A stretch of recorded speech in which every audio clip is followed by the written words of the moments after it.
Hi, my name is Jonathan Scrafford. I'm an obstetrician gynecologist with Ascension Health in Wichita, Kansas. Together, we can help medicine thrive. I'd like to spend a few minutes discussing some of the frequently asked questions that come up among Catholic medical students making the transition to residency, and anticipating some of the challenges that arise with an increased responsibility in patient encounters. First, with regard to applying to residency, my general advice is to pursue your vocation without fear. If you are married or called to marriage, apply to programs that are best going to help you to live out that vocation as a function of geography and lifestyle. Regardless of your marital status, apply to programs that will best advance your professional aspirations. Although it is prudent to apply to and at least rank a couple programs open to your ethical framework if you anticipate that your faith will present conflicts in your field, I recommend not restricting your list to such programs. You never know what good you can bring to a program not on the list of so-called safe programs in your field. And you never know the ways in which the Holy Spirit may be working through directors at programs that you might assume are not flexible. Another common question is whether or not to raise questions about conscientious objection during residency interviews.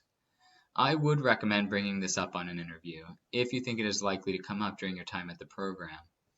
While it's not the only way to go about it, I believe that transparency and honesty regarding this can be the first step to building mutual trust with a program, and it can provide valuable experience in navigating those difficult conversations. Second, with regard to talking to patients, some people ask, what do I say when I'm educating patients about their options for treatments that I disagree with? I try to frame such discussions using terms like risks, benefits, health, and well-being, because ultimately, if I decline to provide a treatment to a patient that I could otherwise provide, it is because I don't believe it's in their best interest. I try to avoid using moralistic language, and even if I fall back on phrases like, I'm not comfortable with such and such, I follow it up with reasons, again, based on risks, benefits, and my desire to preserve their health. These are common conversations for me to have on issues like birth control. Often, these conversations can take on a similar tone to those in which requests for narcotic pain medications are denied, acknowledging their legitimate reasons for wanting treatment, explaining the risks and benefits, emphasizing what I believe would be safer and healthier options, and acknowledging the frustrations that even a well-meaning patient may experience as a result. In such cases, do I tell them my thoughts or just refer them to another doctor? And that's another question that comes up. I tend to only refer for services that are beyond my scope of practice or that I don't consider myself adequately performed or credentialed in.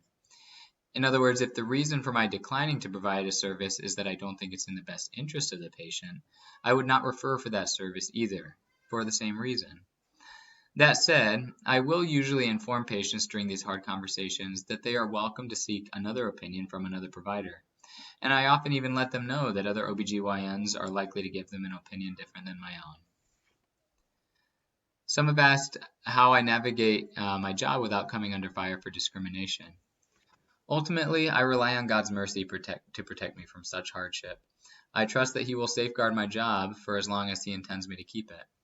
In other words, even if someone does everything perfectly, in the 21st century, no Catholic physician should consider himself or herself immune from such charges.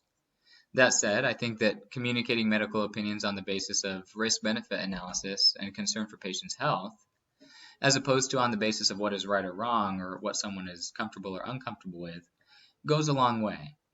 That's not to say that there's not a time and a place to discuss the right and wrong of what we do, but I think that charges of discrimination are more likely when a physician couches their medical recommendations in language that is moralistic. Finally, with regard to speaking with colleagues, a frequently asked question is, what do I say when I need to tell a colleague that I cannot participate in certain aspects of care? Similar to the above, I try as much as possible to explain myself in terms of what I think is best for the patient's health, not merely what I think is right or wrong. I usually also try to acknowledge to my colleague that I understand that they are also pursuing what they consider the best interest of the patient, so as not to imply that only I'm interested in the patient's well-being. Rather, I explain that while I believe we are both trying to do what is best for the patient, I have a different judgment about what that is after considering the risks and benefits and other health consequences. How do I avoid prescribing contraception in residency? It should come as no surprise that I avoid this primarily by explaining again that I cannot prescribe something which I don't think best serves the health and well-being of the patient. In other words, that risk-benefit analysis. In deeper discussions, I also point out my concern about the potentially abortifacient mechanisms of various forms of contraception.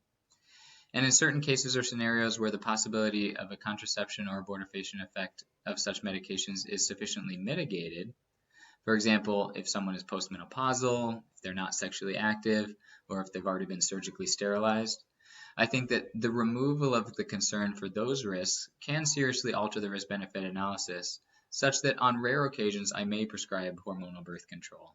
Again, only if the possibility of abortifacient or contraceptive mechanisms has been removed. How do I navigate working with colleagues who practice against the Church's teaching? That is, for better and for worse, the condition of the Church militant. The best ways to navigate this are to avoid cooperation with evil as much as possible, and to practice virtue so as to draw our co-workers closer to Christ as much as we are able.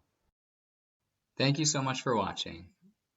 I hope that this brief overview of some of the frequently asked questions regarding transition to residency has been helpful. I confidently hope that the Holy Spirit will offer you all the guidance and wisdom in your professional development. God bless you all.